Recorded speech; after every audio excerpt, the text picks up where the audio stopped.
Mga paryente ka pa sa Lapos? Sa Lapos? Oo. Mga kapatid. Kaya lang mga kapatid ko, may mga pamilya na. Oh, Pero hindi ko alam kung saan sila nakatira ngayon. oh, matandaan mo kung sino mo mga kapatid? Ano mga pangalan ng mga kapatid mo? Ako ang panganay, si Sylvia. Ang ikalawa ko, kapatid ng babae, Crescencia. Tapos ang ikatatlo ko, na lalaki, Angelino siya. Angelino.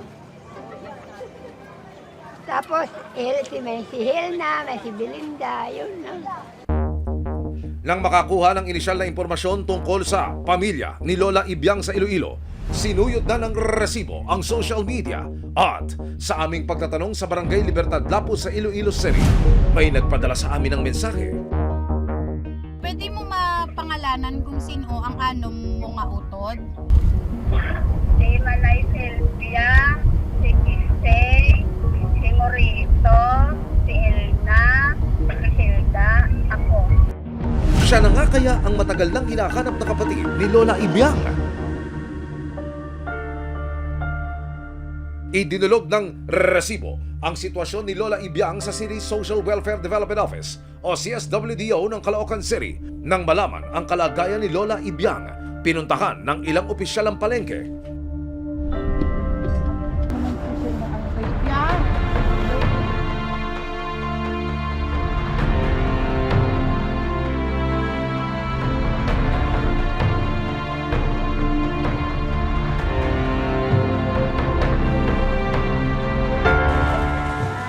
Mga kapatid po, kapatid.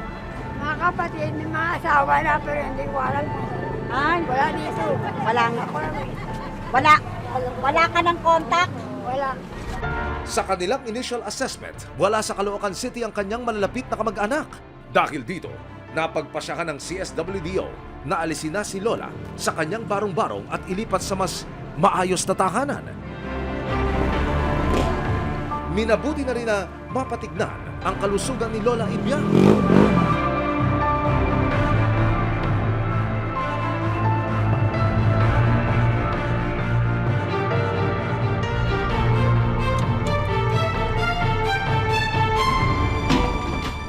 Okay naman po lahat ng laboratories niya except po doon sa fracture niya. So, we gonna work out po yung pag-check up po niya sa ortho. 2 araw siyang nanatili sa ospital para magpalakas at mabigyan ng mga bitamina para sa nanghihina na niyang katawan. Maraming salamat sa panonood, mga kapuso. Para masundan ang mga reklamong nasolusyonan ng resibo, mag-subscribe lamang sa GMA Public Affairs YouTube channel